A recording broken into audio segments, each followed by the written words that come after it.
suite, une nouvelle heure avec REM sur le 98.4 FM. 98.4 FM. Et sur le www.re2m.org. Il est 14h.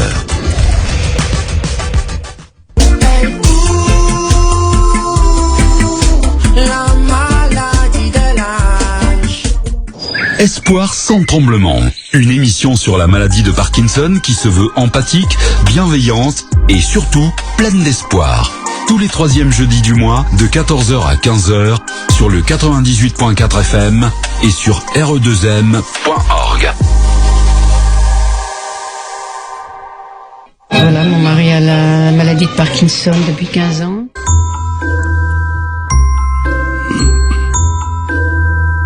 La petite musique du cerveau.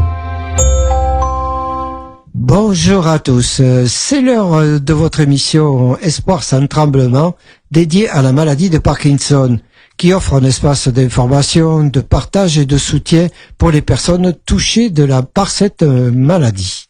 Chaque émission aborde divers aspects de la maladie, les conseils de spécialistes, les avancées de la recherche et les interventions non médicamenteuses. L'émission est diffusée en direct chaque 3e jeudi du mois de 14h à 15h. Les personnes atteintes ou les aidants peuvent apporter leur témoignage en contactant l'équipe par mail à espoir@re2m.org ou pour plus d'informations, vous appelez directement la radio au 05 56 61 10 85. Francis, assez de bavardage. Place à Olivier et à Gérard. Bonjour messieurs. Bonjour à tous, bonjour Francis, bonjour Gérard. Bonjour Olivier, bonjour Francis, bonjour à vous toutes et à vous tous. On vous souhaite une belle journée. C'est le dernier jeudi du mois avant Noël, ne l'oubliez pas. Oui, effectivement, après ce sera une petite coupure bien méritée, où on pourra tous se reposer entre les fêtes, profiter de la famille et fêter Noël comme il se doit. Donc aujourd'hui on a un sommaire plutôt bien rempli, puisque on a des VIP qu'on a interrogés, enfin que Gérard a interrogés. Je pense notamment à Madame Amandine Lagarde, qui est la directrice générale de France Parkinson et qui œuvre pour sensibiliser le public et les professionnels à la maladie de Parkinson. Donc tu nous partageras cette interview, Gérard. Absolument, Olivier. Que tu as fait cette semaine, je crois. Avant-hier matin. Très bien, donc c'est tout frais. On parlera également de l'adaptaton qui a eu lieu à Bordeaux, donc on vous expliquera un petit peu ce que c'est. Et n'oubliez pas que l'association Vivre et Travailler avec Parkinson a été récompensée. Voilà, c'est ça dont on parlera, on expliquera un petit peu plus en détail. Et on parlera également, j'ai interviewé de mon côté Marie-Léa Urquin, qui est professeure de yoga et masseuse en Ayurveda. Donc c'est une technique indienne sur le centre ayurvédique d'Aquitaine à Ézine, à côté de Bordeaux. Donc je vous propose peut-être qu'on commence, à moins que tu aies quelque chose à dire pour introduire. Non, surtout dire à tous les Parkinsoniennes et à tous les Parkinsoniens qu'il ne faut pas être déçus de ne pas être normaux, je dirais, parce que c'est vrai que cette maladie implique énormément de choses à l'intérieur de notre cerveau. C'est une maladie neurodégénérative, mais quelques conseils pratiques. Bougez, ne restez pas chez vous, ayez des activités, et tous les éléments que nous allons vous fournir, c'est-à-dire les petits trucs, les petits machins, eh bien, utilisez-les à partir du moment où ce sont des choses non médicamenteuses. Nous ne sommes pas habilités à parler de médicaments et de traitements. Nous ne sommes pas des médecins, nous ne sommes pas des praticiens, et aujourd'hui nous n'avons pas d'invités médicalement parlant. Donc nous éviterons de parler des traitements. Vous suivez le traitement de votre neurologue et vous n'écoutez personne d'autre que lui. Donc effectivement, comme vous le soulignez, Olivier et notre président de la radio, Francis Virpat, que nous resaluons encore une fois aujourd'hui, ça fait 2 fois qu'on lui dit bonjour.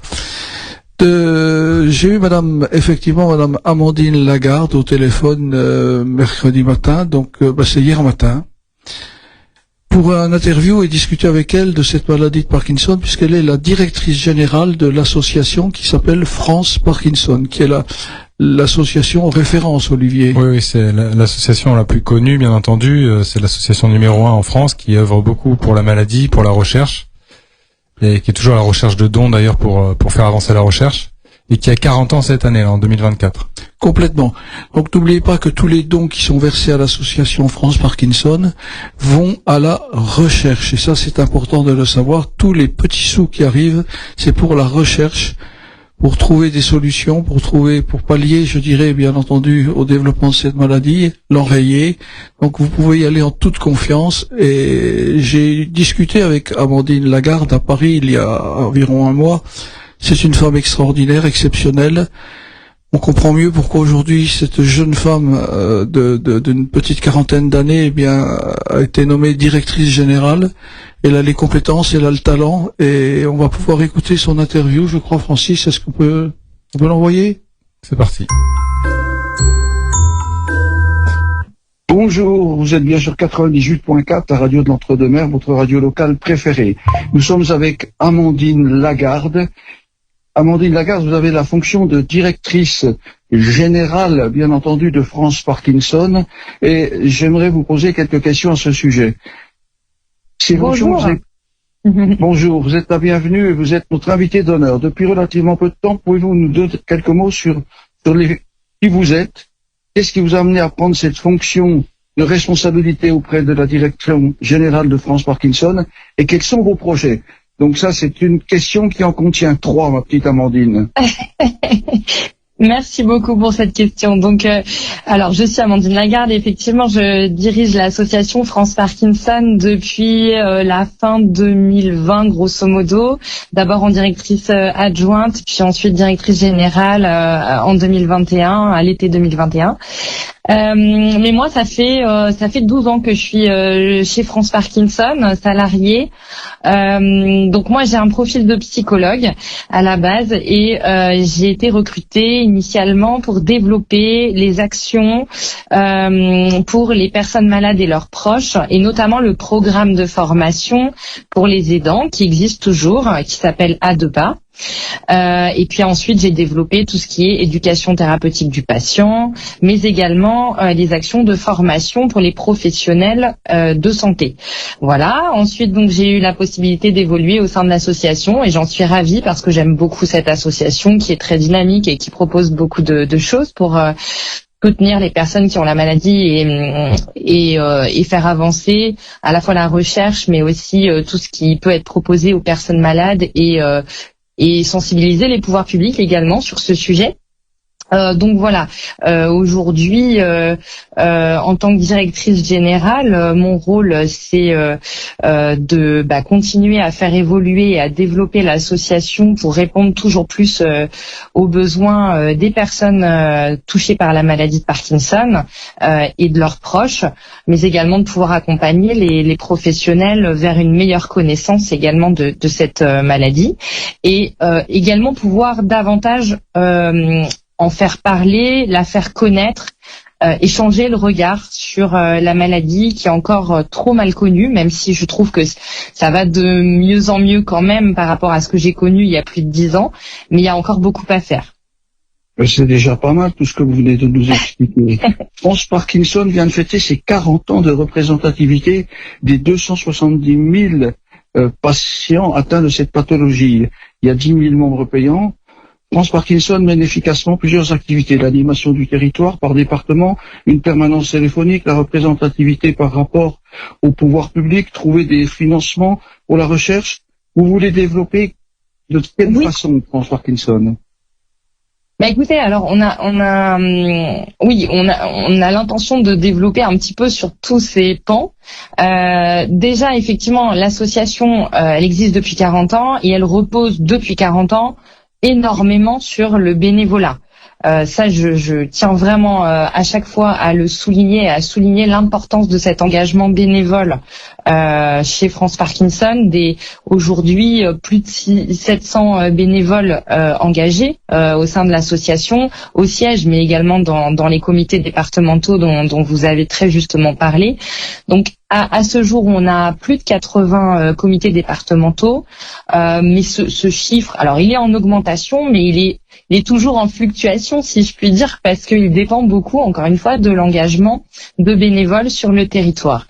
Donc on a besoin de personnes pour animer ces comités départementaux, pour proposer l'écoute, l'information, les activités aux personnes malades et à leurs proches, pour aller sensibiliser également les professionnels dans les instituts de formation, dans les établissements où les malades sont pris en charge, par exemple les EHPAD, mais aussi dans les hôpitaux parfois.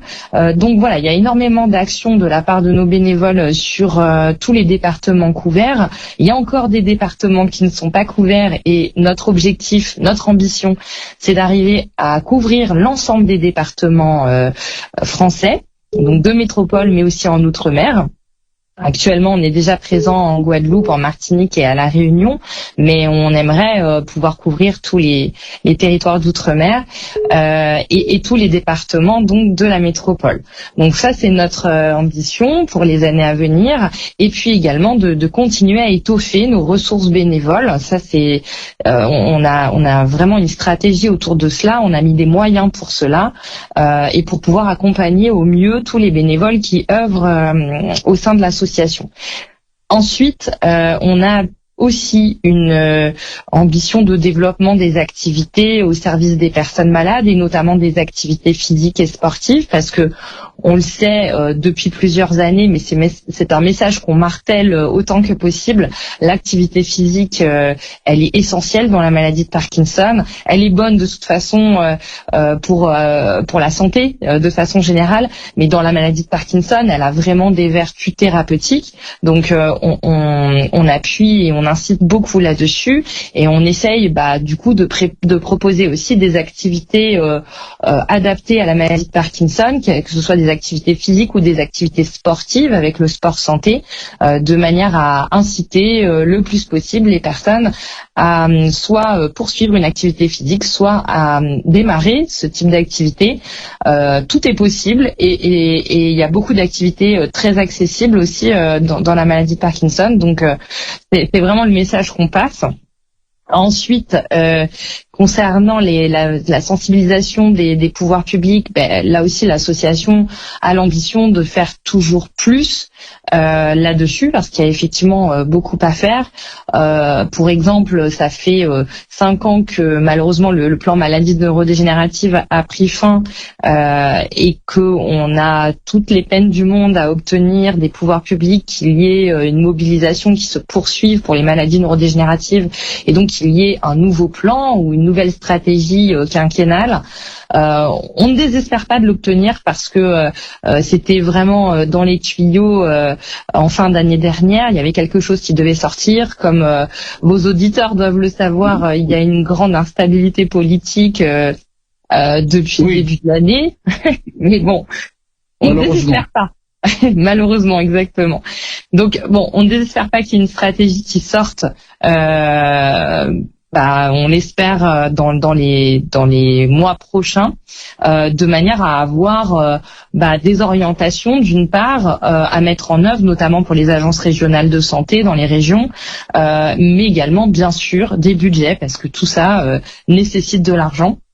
Donc voilà, notre objectif, c'est d'améliorer notamment le parcours de soins de la maladie de Parkinson, en faisant en sorte qu'il y ait des professionnels dédiés au suivi quotidien, en tout cas régulier, de toutes les personnes malades qui manquent cruellement de ce suivi du fait d'un accès très réduit, notamment aux neurologues. Donc voilà, on souhaite vraiment mettre en œuvre des actions pour développer notamment des rôles infirmiers référents pour suivre le parcours de soins et avoir un contact régulier avec les patients, ce qui n'est pas forcément toujours possible avec le neurologue, et du coup faire ce lien entre le patient et le neurologue aussi pour ce suivi de la maladie de Parkinson. Oui, nous vous retrouvons d'ailleurs, et c'est dans cet esprit de service aux Parkinsoniens, il nous est apparu utile de vous inviter. Nous l'avons déjà fait avec votre président et le représentant d'Aquitaine que je rencontre régulièrement sur des manifestations où j'anime avec le professeur Tison, neurologue de Bordeaux réputé, et le professeur Messner, qui sont des référents, je dirais, en matière de maladies neurodégénératives et plus particulièrement de la maladie de Parkinson. Et vous êtes sur le terrain, et notamment en Aquitaine, d'où nous émettons sur les 98.4, je le rappelle. Eh bien, votre présence est très appréciée et elle est, je dirais, quasi indispensable. Nous vous proposons de participer à nos émissions, Amandine. Est-ce que ça peut être OK pour vous, France Parkinson, de participer une fois par mois à nos émissions Espoir sans tremblement? Oui, bien sûr. Alors déjà, encore une fois, je vous remercie de nous permettre de nous exprimer sur votre antenne, parce que ça permet de continuer à diffuser l'information sur la maladie et sur les actions que mène l'association France Parkinson. Je vous remercie aussi de souligner l'importance de notre présence sur les territoires et notamment en Gironde. Donc, bien entendu, merci de nous proposer de continuer à nous exprimer. On le fera vraiment autant que possible à tour de rôle pour continuer à faire connaître les informations sur la maladie de Parkinson, les actualités et nos actions, bien sûr. Bien entendu, mais écoutez, c'est super sympa, je vous remercie, nous vous remercions. Il y a par contre, on remarque qu'il y a beaucoup de souffrance parmi les Parkinsoniens, sans oublier leurs accompagnants et les aidants. Pouvez-vous nous décrire très simplement l'astreinte téléphonique que vous assurez en période de fête? Oui, alors donc il y a plusieurs choses. Il y a à la fois une ligne d'information qui est ouverte au niveau du siège national, qui est assurée, qui est coordonnée par une personne salariée et qui est assurée par des personnes bénévoles, donc qui répondent à ces appels qui arrivent sur cette ligne d'information. Donc la ligne, c'est le 01 45 20 22 20. Donc là, cette ligne, elle reste ouverte pendant les fêtes. Alors sur des créneaux horaires qui sont un petit peu réduits, mais néanmoins, elle reste ouverte tous les jours. Par ailleurs, on a également une boîte mail réservée à ces demandes d'informations qui reste là aussi ouverte, si je puis dire. En tout cas, il y aura des personnes qui pourront checker et apporter des réponses. Alors c'est sûr que le service est un peu réduit pendant les fêtes, mais néanmoins, on essaye de maintenir une continuité autant que possible pour toutes les personnes qui cherchent à nous contacter. Donc la boîte, c'est info@franceparkinson.fr. Et on a également une ligne dédiée à l'écoute. Donc là, c'est vraiment quand les personnes ont besoin de parler et d'être écoutées. Donc là, c'est une ligne qui reste ouverte également, avec également un mail à disposition, soutien@franceparkinson.fr. La ligne, c'est le 01 43 15 15 15. Voilà, donc là également, il y a des bénévoles qui vont continuer à assurer cette écoute. Et puis après, il ne faut pas oublier aussi les lignes téléphoniques dans les comités départementaux, alors qui sont assurées par nos bénévoles. Donc là aussi, nos bénévoles passent les fêtes comme tout le monde et profitent des moments familiaux, mais ils continuent à être vigilants aux appels qui se font et surtout aux mails qu'ils peuvent recevoir. Donc voilà, on essaye autant que possible de rester présent également pendant ces fêtes pour les personnes qui ont besoin de nous. Merci Amandine de cette intervention qui sera, je le sais, et nous le savons, un véritable succès auprès de nos auditeurs. Nous voudrions tout simplement continuer cette collaboration avec France Parkinson parce qu'elle est indispensable, elle est évidente. Et le travail que vous faites en amont est un travail de fourmi. Et nous tenions, nous la radio et nous les Parkinsoniens et les Parkinsoniennes, à vous remercier de cet engagement envers toutes les personnes atteintes de cette pathologie. N'oubliez pas les Parkinsoniens et les Parkinsoniennes, vous n'êtes pas seuls. Il y a une association, France Parkinson.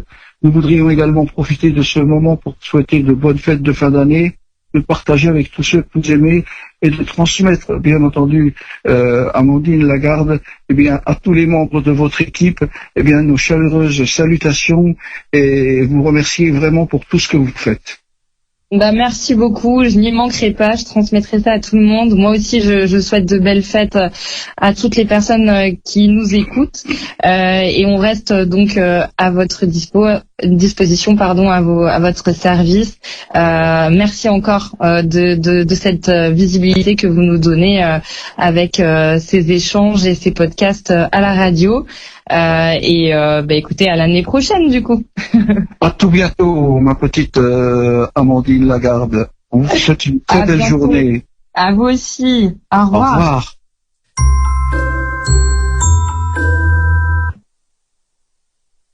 L'interview, on va faire une petite pause musicale et on débriefe juste après. Chiche. Happy Christmas, Coco. Happy Christmas, Julie. So this is Christmas, and what have you done? Another year over,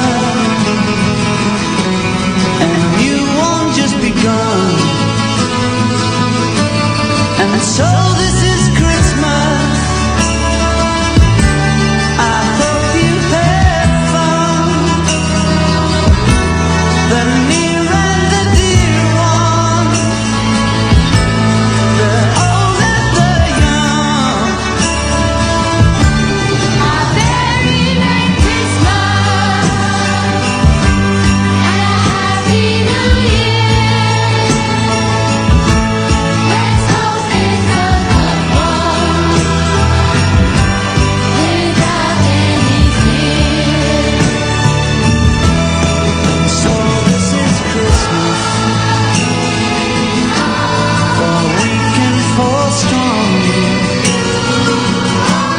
the rich and the poor ones. The road is so long, and so happy Christmas, for black and for white, for yellow and red one. Let's stop all the night. Very Merry Christmas and a Happy New Year. Let's hope it's a good one without any fear. So this is Christmas, and what have we done?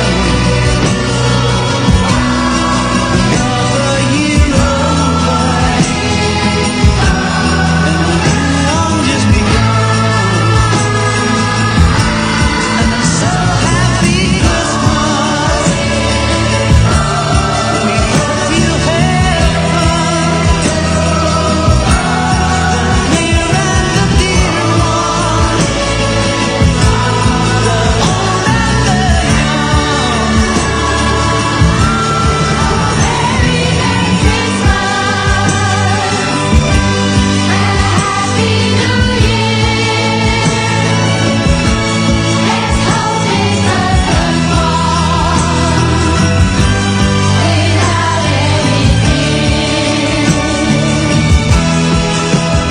Let's hope it's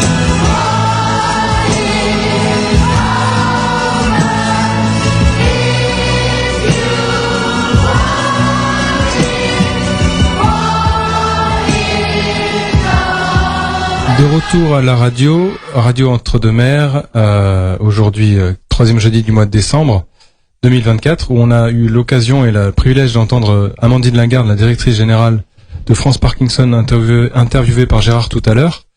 Et je voulais revenir sur deux points qui me paraissent essentiels. On en a discuté pendant la pause musicale avec Gérard. C'est notamment le fait que France Parkinson est bien présent dans trois points essentiels. France Parkinson est présent régionalement, donc on le retrouve un peu partout. Tout à fait. Assez facilement. Il suffit de se renseigner auprès directement sur Internet. Exactement, vous allez sur Internet, ou puis noter France Parkinson, la région dans laquelle vous êtes, et vous pouvez avoir confiance. L'autre point essentiel, c'est l'éducation thérapeutique, tout ce qui est un petit peu prise en charge du patient de sa propre maladie, pour qu'il apprenne à l'apprivoiser, mais aussi de la part des aidants, qui sont très présents également dans cette maladie, et des soignants, donc qui qui permet de mieux appréhender la maladie et mieux vivre avec. Et il y a un autre point dont on parle très souvent ici, qui est pour nous essentiel, c'est l'activité physique. Elle en a beaucoup parlé également. On sait qu'il y a des vertus thérapeutiques.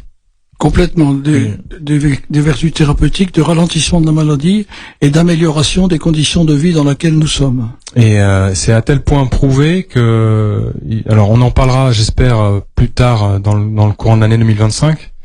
Mais le CHU de Lyon a mis en place un programme spécialement dédié pour la maladie de Parkinson et spécialement concentré autour de la rééducation intensive qui se fait sur un peu plus d'un mois. Donc c'est du sport multidisciplinaire sur 5 semaines et ça met en place un collectif de thérapeutes, donc kinés, ostéopathes, orthophonistes, etc., qui proposent de l'activité sportive intensive avec également des étirements, des assouplissements sur donc 5 semaines complètes, et ça a des vertus tellement importantes que 75% des patients, je crois, en ressentent des effets bénéfiques encore après les 5 semaines, 1 an après les 5 semaines de stage. Donc c'est vraiment capital l'activité physique, et on le répétera jamais assez, il faut vraiment bouger tous les jours. Je crois que il est reconnu de manière notoire que 45 minutes de marche modérée suffisent par jour pour déjà que ça provoque des bienfaits. On en a déjà parlé ici aussi, toi-même Gérard, tu as eu l'occasion de tester une machine spécialement dédiée à la maladie de Parkinson, le Motomed, ouais, voilà, excuse-moi. Donc vraiment, dès que vous pouvez, c'est quelque chose qui est faisable par tout le monde, par tous. Juste marcher. C'est ce qu'on appelle les INM, les interventions non médicamenteuses. Il y en a une 60aine de retenues actuellement par le monde médical. Ouais, donc la marche, l'activité physique intense. Et en fait, on a tendance à penser qu'il faut, entre guillemets, épargner le malade de la maladie de Parkinson, le parkinsonien, d'efforts physiques. Mais au contraire, il faut aller dans la difficulté. Et c'est ça qui aide à aller mieux, qui permet de réduire les tremblements, qui permet de s'assouplir, de se sentir mieux au quotidien. N'oubliez pas que 60% des parkinsoniens ou parkinsoniennes ont des tremblements. 40% n'en auront jamais. N'oubliez pas, et on le répète suffisamment sur cette antenne, et nous avons la chance de pouvoir avoir une radio pour nous exprimer, n'oubliez pas également, et ça c'est très très très important, que la maladie de Parkinson n'existe pas vraiment, c'est les maladies de Parkinson. Il y a 48 symptômes, c'est pas un menu fixe, c'est à la carte. Donc chaque malade, chaque patient va développer des symptômes qui lui sont propres. Le numéro 1 avec le numéro 12, le 12 avec le 14, le 14 avec le 28. Et il n'y a pas 2 parkinsoniens qui ont les mêmes symptômes. Et ça, il faut bien le dire et le redire. Mais par contre, notre volonté, comme vient de l'expliquer Olivier, est de bouger. Ne restez pas le cul dans le fauteuil ou dans le canapé, sinon c'est foutu. Vous allez vous isoler complètement, vous allez être dans le déni, il faut bouger, passer la tondeuse à gazon, couper la haie de jardin, marcher, comme le dit Olivier, 45 minutes par jour, ça fait à peu près 4-5 kilomètres, à votre rythme, mais faites-le quotidiennement, s'il vous plaît, c'est quelque chose qui est indispensable à la bonne marche, je dirais, de l'entretien et du sortir de cette maladie. Oui, et je peux rajouter quelque chose? Oui, Francis. Oui, bien sûr, Francis. N'oubliez pas les bonnes blagues. Oui, et puis il faut rire. Il faut rire. Il faut rire de tout. Et ce que je voulais dire aussi, c'est qu'on a parlé en introduction rapidement, il y a eu l'Adaptathon qui a eu lieu à Bordeaux. L'Adaptathon, c'est un peu un mini téléthon en quelque sorte, si on veut résumer ça simplement. Tout à fait, c'est Bordeaux, c'est l'ancien adjoint d'Alain Juppé qui a créé ça, qui est monsieur Joël Solari. Voilà. Qui était lui-même handicapé lourdement puisqu'il était dans un fauteuil roulant, qui a créé cet Adaptathon, et tous les ans, donc il y a un concours qui est organisé, et nous avons une très bonne nouvelle à annoncer, Olivier. Oui, l'association Parkinson Vivre Travailler a été récompensée pour son travail et pour pouvoir développer encore un peu plus l'application qu'elle a mise en place, l'application Parkinson App, pour lui permettre pour lui donner des moyens supplémentaires et développer cette application encore un peu plus. Donc il faut féliciter le président de cette association, Vivre et Travailler avec Parkinson, qui est monsieur Emmanuel Godmet, qui est à l'origine de la création de cette vision des choses, de cette association et de ce site internet que vous pouvez utiliser quotidiennement pour avoir des renseignements, poser des questions. Bref, nous resterons à votre écoute. Voilà, exactement. Et ça me permet de faire le lien justement sur les interventions non médicamenteuses qu'on propose en complément des traitements habituels. Et ça m'a donné l'occasion de rencontrer Marie-Léa Hurquin, que j'ai interviewée, qui propose des massages ayurvédiques. Donc on expliquera un petit peu ce que c'est que l'ayurveda. C'est la médecine indienne, hein, qui est reconnue officiellement là-bas, comme la médecine chinoise peut être reconnue en Chine. C'est l'exact c'est le même fonctionnement en Inde. Indienne d'Inde, bien entendu, Oui. pas d'Amérique. Hein. Oui, indienne d'Inde, tout à fait. Et qui propose des cours de yoga qui sont très bénéfiques également pour la maladie de Parkinson. Donc Francis, je te laisse envoyer l'interview. Donc, bonjour à tous, je suis avec Marie-Léa Hurquin au Centre Ayurveda d'Aquitaine à Eysines. Et on va parler aujourd'hui de yoga et de massage ayurvédique. Est-ce que Marie-Léa, vous pouvez vous présenter brièvement pour nous parler de votre parcours en tant que professeur de yoga et praticienne en Ayurveda? Oui, merci Olivier de m'accueillir aujourd'hui et de pouvoir parler de ces deux pratiques toutes les deux très enrichissantes et très intéressantes. Donc, je me suis intéressée à l'Ayurveda il y a maintenant quelques années, et c'était pendant mes cours de yoga. J'étais élève à cette époque-là, et je cherchais des techniques de massage, mais je cherchais pas seulement qu'une technique de massage, je cherchais également quelque chose de plus global qui permettait de prendre en charge la personne dans son bien-être. D'accord. Ouais, donc une approche qu'on appelle un peu holistique. Oui. En termes plus précis. Ok. Plus précis, tout à fait. Et qu'est-ce qui vous a amené à vous intéresser au bien-être global et aux approches complémentaires comme donc le yoga et l'ayurveda?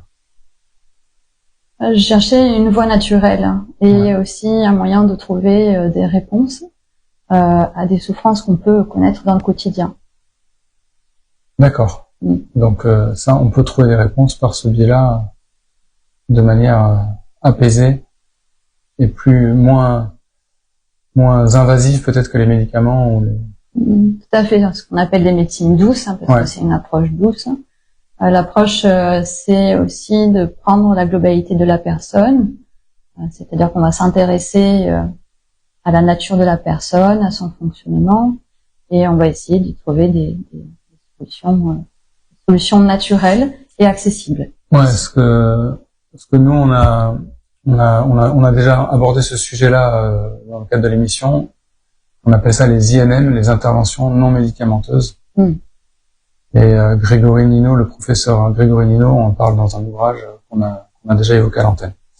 Mais si on s'intéresse plus particulièrement au yoga, quels sont selon vous les principaux bienfaits de cette pratique sur la santé physique et mentale en général?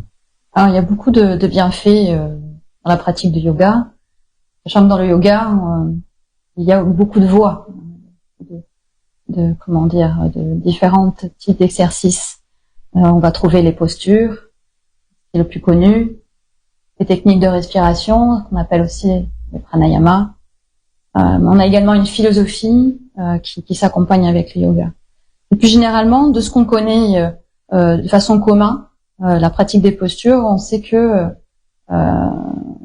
avoir des exercices de yoga régulièrement, ça permet d'entretenir une flexibilité du corps musculaire. Ça permet également d'entretenir la mobilité des articulations, de les renforcer également. Ça peut également agir sur la posture du dos. Avec le temps, on a tendance un petit peu à s'affaisser ou à prendre des postures parce qu'on a un travail sédentaire.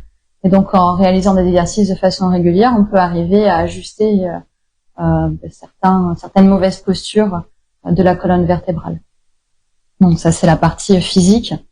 La partie mentale, eh bien, quand on pratique le yoga dans un cours, généralement, on a un professeur qui nous guide, qui nous donne des instructions précises. Et donc l'élève est concentré sur la posture qu'il réalise, sur le mouvement qu'il a à faire, et c'est aussi associé à une respiration. Donc c'est ça qu'on appelle la reliance du corps et de l'esprit. La personne, elle est tournée vraiment vers son intérieur, et dans cet espace-temps-là, il n'y a pas le temps de penser à autre chose qui pourrait nous inquiéter ou nous stresser. On est vraiment dans une parenthèse psychique qui du coup peut apporter une sensation de détente à l'issue du cours. Ok, donc un esprit sain dans un corps sain. Tout à fait. C'est très intéressant. Et d'ailleurs, en ce qui concerne plus particulièrement Parkinson, est-ce qu'il y a des postures plutôt adaptées pour des gens comme nous, comme moi en l'occurrence, qui souffront de raideur musculaire, de problèmes de mobilité, d'équilibre? Qu'est-ce qui est plus particulièrement adapté? Alors, si on parle juste de posture, dans le cadre de cette pathologie, je n'ai pas connaissance de posture précise. Plus les mouvements, de toute façon, vont aller chercher à améliorer la flexibilité, la mobilité, l'équilibre. Donc, c'est tout un éventail de postures, en fait, qui est favorable à ces personnes-là, plus que certains types d'exercices. La respiration également, ça fait partie des techniques qui sont excellentes pour stabiliser le système nerveux, qui est crucial aussi pour Parkinson. Ouais, c'est sûr. C'est sûr que on en a aussi parlé de cet aspect méditatif et qu'on peut retrouver dans le yoga. Et c'est vrai que ça permet vraiment de diminuer le stress et d'augmenter la flexibilité, donc la mobilité. Oui. Il y a autre chose ici par rapport à Parkinson, il y a la maladie en elle-même, il y a les symptômes qui vont y être développés, et ça sera peut-être un peu différent d'une personne à une autre. Ouais. Ce qui est commun, c'est les raideurs, troubles du sommeil, et également certains troubles au niveau de la digestion ou des éliminations. Donc, il peut y avoir des postures qui vont travailler sur certains points, justement, où on peut insister dessus. Ok. Voilà. Et du coup, dans un cours, j'imagine que vous faites pas que des cours avec des Parkinsoniens. Comment vous adaptez vos séances pour ces personnes? Alors, déjà, j'ai un petit groupe, ce qui me permet de personnaliser. Sur les plus grands groupes, c'est plus difficile d'avoir le temps pour chacun. Ensuite, au préalable, quand la personne intègre tout juste le cours, il y a un questionnaire qui me permet de voir justement s'il y a une pathologie, s'il y a des contre-indications, s'il y a des limitations physiques que je dois prendre en compte. Et en fonction de ça, donc je monte un cours où il y a un tronc commun, il y a des postures qui vont être communes, et s'il y a des postures qui vont être contre-indiquées dans certaines conditions, la personne, je vais lui indiquer de faire une autre posture à la place. Donc, personne n'est mis à l'écart, et comme ça en tout cas que je peux procéder. D'accord. Ok. Et on en parlait en introduction. L'Ayurveda, qu'est-ce que c'est plus concrètement? Alors. Pour nos auditeurs qui ne connaîtraient pas. L'Ayurveda, ça vient d'Inde. Ouais. C'est un système de santé. C'est une médecine dans ce pays. Comme nous, on a la médecine allopathique. En France, on la pratique plus avec un regard, je dirais, bien-être.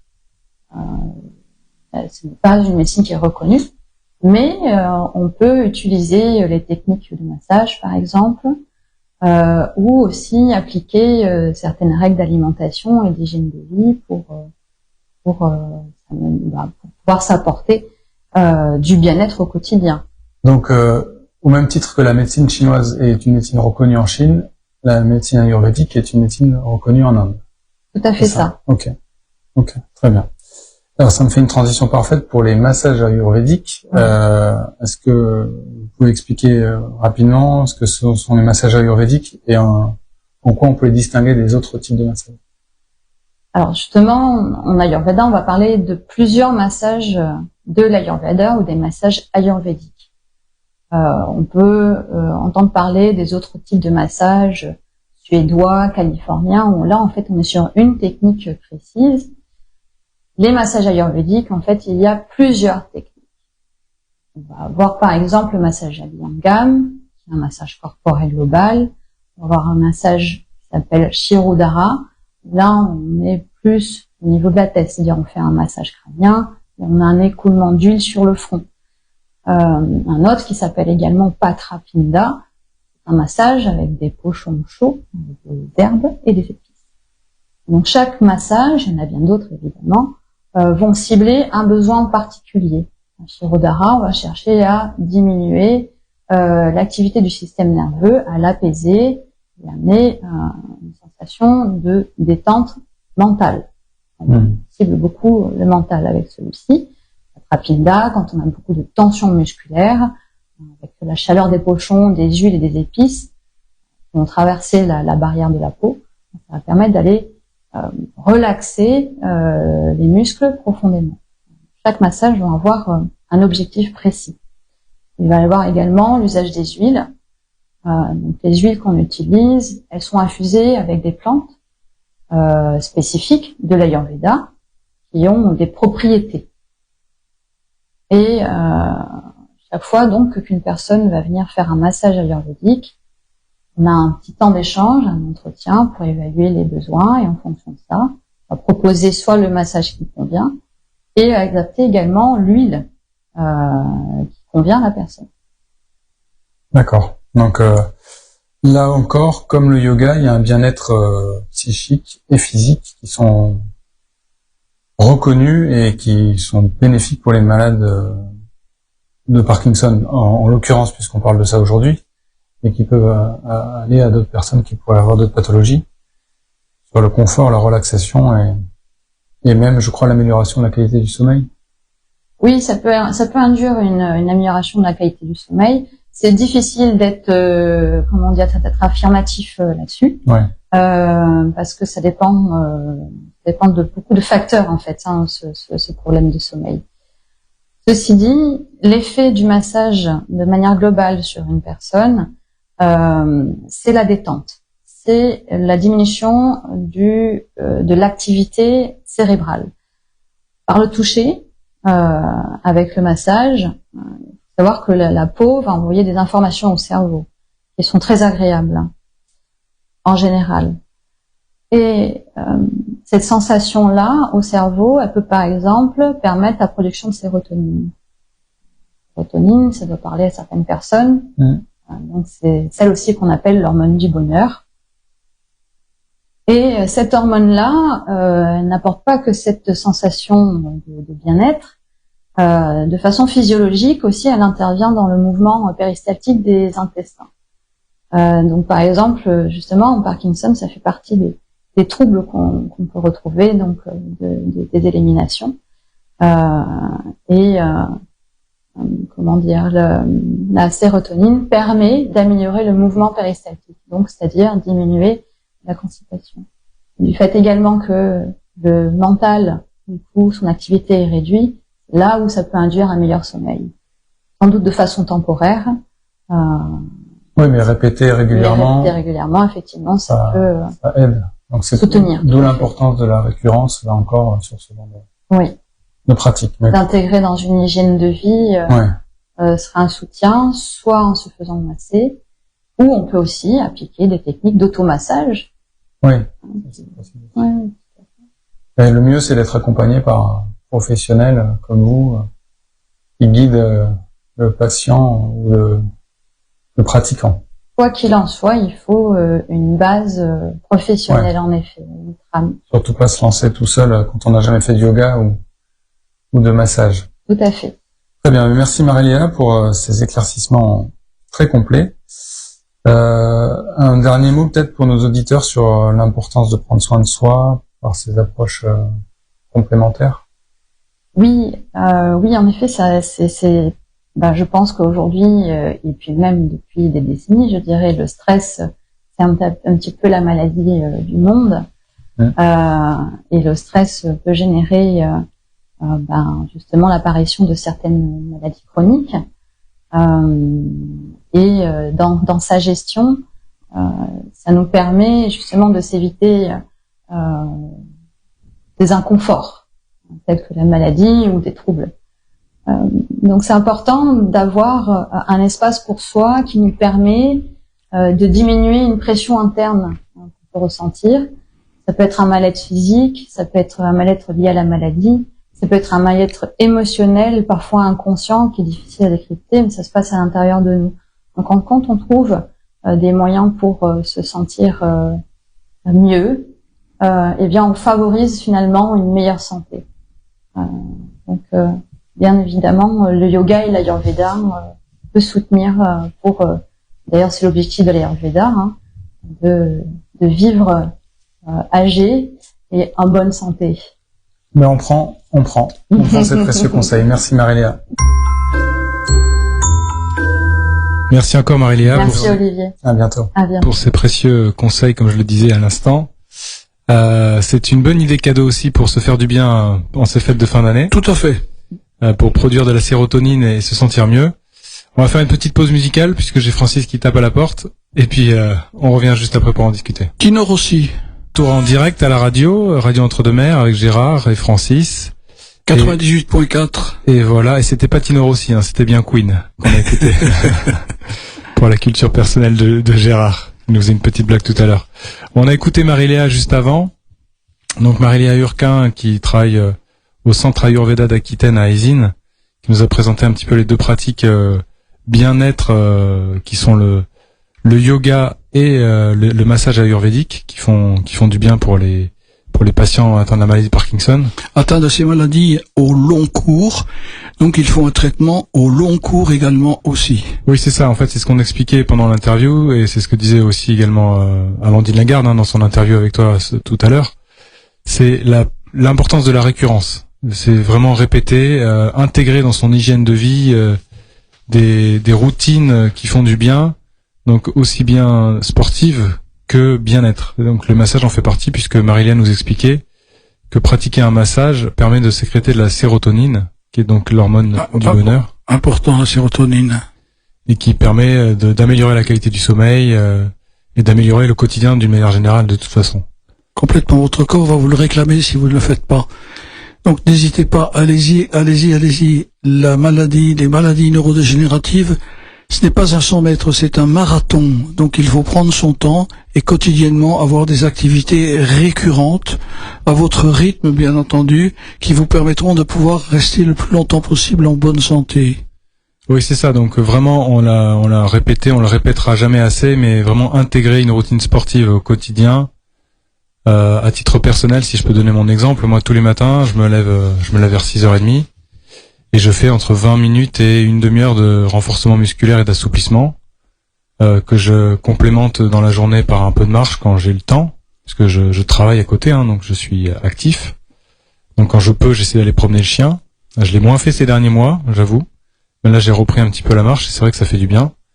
Et d'une manière générale, on sait que les études ont prouvé que scientifiquement, que 45 minutes de marche pour les Parkinsoniens par jour, marche modérée, faisait du bien et était bénéfique. Exactement. Il y a également le ping-pong, le tango. Il existe une multitude de possibilités. Tout ce qui permet de développer ce qu'on appelle la neuroplasticité, donc vraiment ce qui permet de développer en fait les neurones qu'on ne crée plus nous Parkinsoniens, les neurones liés à la motricité, les neurones dopaminergiques. Donc tout ce qui permet de les créer. En fait, j'avais une amie qui disait les chemins neuronaux sont comme des autoroutes, c'est-à-dire qu'on a l'habitude de les prendre, donc c'est devenu un réflexe. Comme par exemple le balancier des bras quand on marche. C'est un mouvement inconscient qu'on fait sans s'en rendre compte. Donc ça prend les neurones qui empruntent ces chemins empruntent des autoroutes. Nous, les autoroutes, elles sont un petit peu en travaux, un petit peu. Il y a des voies coupées. Donc il faut qu'on prenne les chemins vicinaux. Les chemins vicinaux, les chemins de traverse. C'est ça. Puis les autoroutes sont payantes maintenant, donc il faut savoir qu'on paye très cher. Donc on a plutôt envie de reprendre les chemins vicinaux, comme le soulignait Olivier. N'oubliez pas également aussi que c'est du quotidien qu'il faut faire, c'est-à-dire chaque jour il faut s'astreindre et cela va devenir, je dirais, notre façon de vivre. Si vous êtes professionnel et que vous continuez de travailler, vivre et travailler avec Parkinson peut vous être utile. Si vous n'êtes plus en activité et que vous êtes en retraite, comme moi par exemple, eh bien j'ai le temps d'organiser mes journées, mes soirées, mes matinées en fonction bien entendu, du climat, bien entendu de la saison. Et important aussi, on aura une émission spéciale prochainement dans le début d'année, je pense, entre le premier trimestre, une émission sur la nutrition qui est importante aussi. Oui. On n'en parle pas suffisamment, mais dans les maladies neurodégénératives, il faut avoir une nutrition adaptée à l'âge, bien entendu, puisque les besoins du corps ne sont pas les mêmes à 75 ans qu'à 50 ans ou qu'à 40 ans ou qu'à 20 ans. Oui, mais c'est un peu ce que promeut l'Ayurveda dans sa pratique, la médecine chinoise également. C'est en fait une hygiène de vie, une médecine préventive plutôt qu'une médecine curative. Bien sûr. A posteriori, c'est une médecine a priori. Et l'alimentation fait partie prenante de ces éléments-là. D'accord. Avec des idées de consommation de fruits, de légumes, de produits circuit court. Bio, pas bio, peu importe. Bon, si le bio vous est accessible et que ce n'est pas trop cher, privilégiez le bio, je pense, Olivier. Oui, le bio, c'est reconnu là aussi que le bio a des bienfaits nutritionnels importants. Et puis même si vous avez la chance d'avoir un jardin, de cultiver un petit bout de potager, c'est toujours mieux d'avoir directement les fruits et légumes à la source. Du producteur au consommateur, une salade de tomates, vous allez la chercher dans le jardin.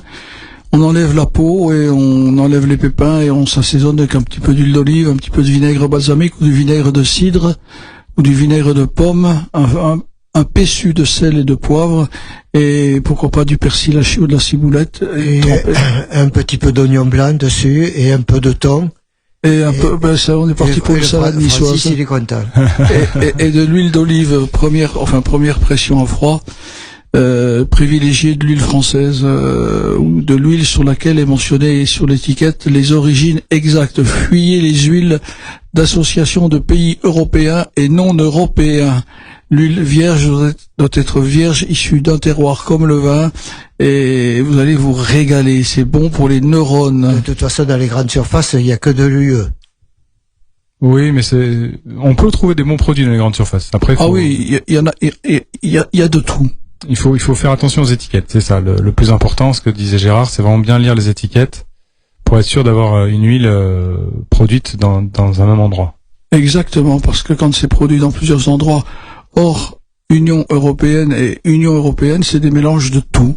Ouais, c'est comme le miel qu'on peut trouver aussi. Alors, moi j'aurais une question, messieurs, puisque vous avez les rouages bien huilés.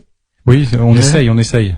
Quels sont les progrès qu'il y a eu jusqu'à maintenant? Est-ce qu'il y a eu quelques progrès depuis la dernière émission? On en a parlé. Il y a eu la neuroprothèse qui a été implantée auprès d'un patient bordelais là. Donc ça c'est un balbutiement, mais c'est très porteur d'espoir. Donc la neuroprothèse, pour rappel, c'est une toute petite puce qui a été implantée sur la moelle épinière du patient, qui a du coup pu retrouver la marche. Beaucoup plus facilement. Et ça ne peut être fait que sur des sujets de moins de 70 ans. Oui, et puis pour l'instant, c'est vraiment encore en phase de test. Mais il y a ça, il y a la neurostimulation profonde qui fait qui évolue constamment en termes de prouesse technologique. Le professeur Nino, qui est à l'origine, qui est à la faculté de Montpellier, dans le 34, dans l'Hérault, que nous saluons, qui a organisé un colloque pendant 3 jours à Paris sur les maladies neurodégénératives et tous les traitements parallèles, INM, comme on le dit depuis, intervention non médicamenteuse, qui a été un véritable carton. Qui respecte un protocole scientifique et qui permet de valider scientifiquement des médecines, ce qu'on appelle les médecines complémentaires. Absolument. Comme efficaces en parallèle des traitements médicamenteux. je réitère également mes propos ici sur cette antenne. Faites attention à tous ces marchands de bonheur, ces marchands de rêve qui soignent le cancer, qui soignent tout et qui guérissent tout. Ces charlatans qui vous prennent des billets de 50 € à tire-larigot, n'allez pas voir ces gens-là. Ce sont des voleurs d'espoir. Et c'est même très dangereux. Donc ne vous adressez qu'à des personnes de confiance. Et écoutez-nous, on est là aussi pour vous donner des bons conseils. Absolument, une fois par mois, le 3e jeudi de chaque mois, de 14h à 15h, et ensuite en podcast, en téléchargeant le podcast sur la radio, la REM 98.4. Et ben c'est bientôt fini. C'est bientôt fini, il ne nous reste plus qu'à vous souhaiter de très belles fêtes de fin d'année. On se retrouve du coup l'année prochaine, en 2025, en janvier, le 3e jeudi du mois, qui tombe, si je ne m'abuse, le 16 cette fois-ci. Et avec de l'espoir. Et avec de l'espoir et sans tremblement. Et des nouveautés peut-être. Et je l'espère, nous l'espérons. Oui, il y aura des nouveautés et puis il y aura des nouveautés, ça bouge. Continuez de nous écouter, on vous fait des gros bisous, on vous souhaite de bonnes fêtes de fin d'année. Pensez à partager, pensez à échanger. Les périodes de fin d'année, c'est fait à fabriquer des souvenirs. Et puis regardez les yeux merveilleux de ces petits gamins au pied du sapin qui voient toute cette farandole de couleurs, de papier cadeau. Eh bien, profitons-en, ouvrons une papillote. On en a parlé dans une émission. Mangez des bonbons, mangez du chocolat. Ça fait du bien. Ça fait du bien à la bouche, ça fait du bien aux papilles gustatives et ça fait du bien au moral. Gros bisous câlin, mon petit Olivier. Gros bisous câlin, Francis. Joyeuses fêtes de fin d'année. Joyeuses fêtes à vous aussi, Joyeuses messieurs. fêtes et à l'année prochaine. Et 98.4, c'est le réseau gagnant, c'est la fréquence de radio entre deux mers.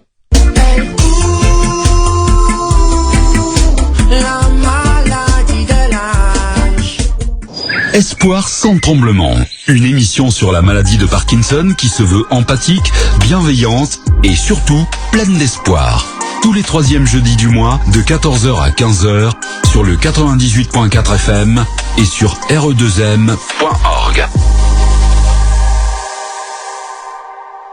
Voilà, mon mari a la maladie de Parkinson depuis 15 ans.